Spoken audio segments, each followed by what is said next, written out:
नीलू, बरसात आने वाली है, जाकर कुछ अनाज और पक्के घर का इंतजाम कर लो।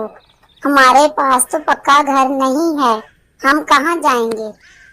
नीलू चिड़िया की ये बात सुनकर फौरन ही पक्के घर और दाने का इंतजाम करने के लिए चला जाता है। चिड़िया बैठकर अब उसका इंतजार करने लगती है। शाम हो गई, अभी तक नीलू चिड़ा नहीं आया। मुझे तो बहुत फिक्र हो रही है। अब मैं क्या करूं?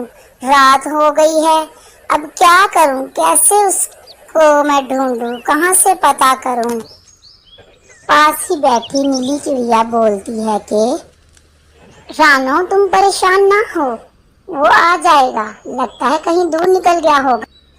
पूरी रात गुजर जाती है चिड़िया का इंतजार करते, लेकिन चिड़िया अब ये फैसला करती है कि वो उसे ढूंढने के लिए जरूर जाएगी।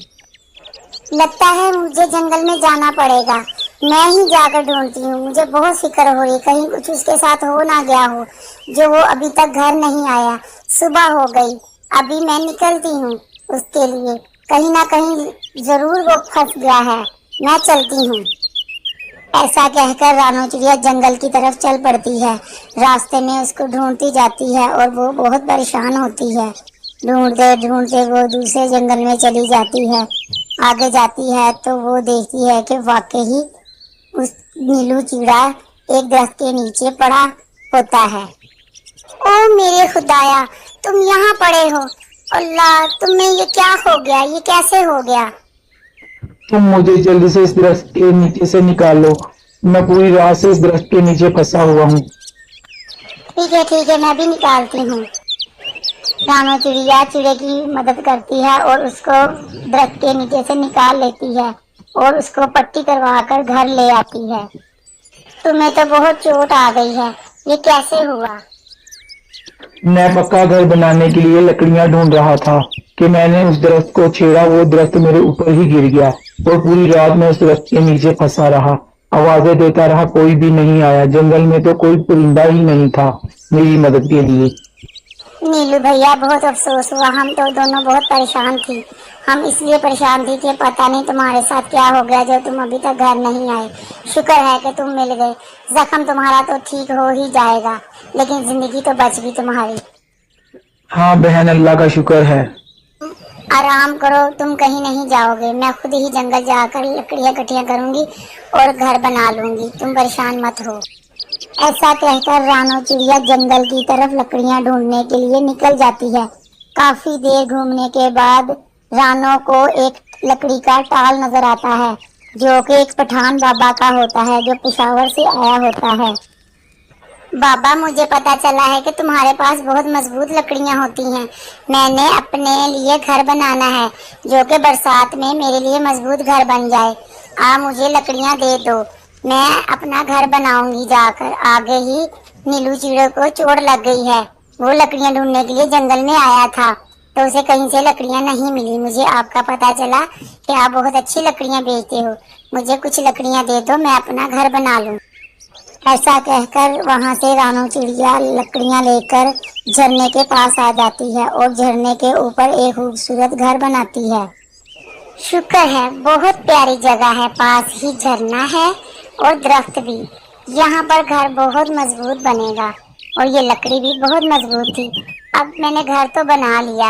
अब मैं जाती हूँ नीलू को और अपनी दोस्त चिड़िया को साथ लेकर आती हूँ। घर बनाने के बाद रानो चिड़िया अपने दोस्त को लेने और अपने शोहर को लेने घर की तरफ चली जाती है। ठीक 2 दिन बाद बरसात शुरू हो जाती है और बरसात इतनी होती है कि हर तरफ पानी ही पानी जमा हो जाता है। जंगल में बरसात होने की वजह से सब परिंदे अपने अपने घोंसलों में छुपकर बैठ जाते हैं। उधर रानो चिड़िया ने भी अपना मजबूत घर बना लिया होता है। वो भी अपने घर में आराम से बैठ जाते हैं। माशाल्लाह से रानो, बहुत ही मजबूत घर बना है हमारा। तो इस दफा हम परेशान नहीं होंगे। पिछली बरसात में तो हमारा घोंसला कहीं पानी में बह गया, तो हम दरख्तों पर रहे। काफी दिन हम दरख्तों पे रहने के बाद हम बीमार हो गए थे। हाँ नीलू, बहुत मेहनत करनी पड़ती है घर बनाने के लिए।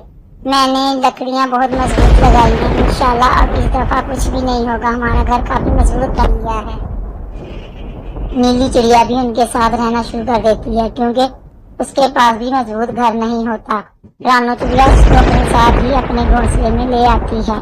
رانو بہن بہت شکریہ جو کہ تم نے مجھے اپنے ساتھ رکھ لیا، میرے انڈے بھی تھے، مجھے بہت پریشانی تھی کہ برسات میں کہیں میرے بچوں کو کوئی نقصان نہ ہو، بہت بہت مہربانی بہن، کوئی بات نہیں، تم ہمیشہ سے ہمارے ساتھ ہو اور ہمیشہ سے ہمارے ساتھ ہی رہو گی، ایسا کبھی مت سوچا کرو۔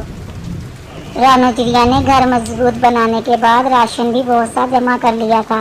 اب برسات کے دن تھے، سب گھر میں بیٹھ کر آرام سے راشن پانی کھا رہے تھے اور ان کے پاس اب کوئی کمی نہیں تھی، گھر بھی بہت مضبوط تھا۔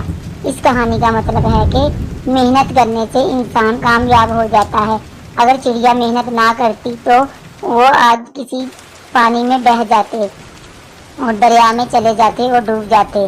اگر چڑیا بیمار ہو گیا یا اس کو چوٹ لگ گئی تھی تو چڑیا نے ہمت کر کے اپنا مضبوط گھر بنا لیا، آج وہ سب بہت ہی خوش تھے۔ اس کا مطلب ہے کہ ہم سب کو بھی اسی طرح سوچنا چاہیے، اگر پرندے اور جانور ایسا کر سکتے ہیں تو انسانوں کو بھی چاہیے کہ وہ مل جل کر ایک دوسرے کا ساتھ دیں تاکہ ایک مضبوط اور خوبصورت زندگی گزار سکیں۔ اگر چڑیا نے اس طرح گھر بنایا تو انسانوں کو بھی چاہیے کہ اپنے لیے ایک مضبوط گھر اور خوبصورت زندگی کا آغاز کریں۔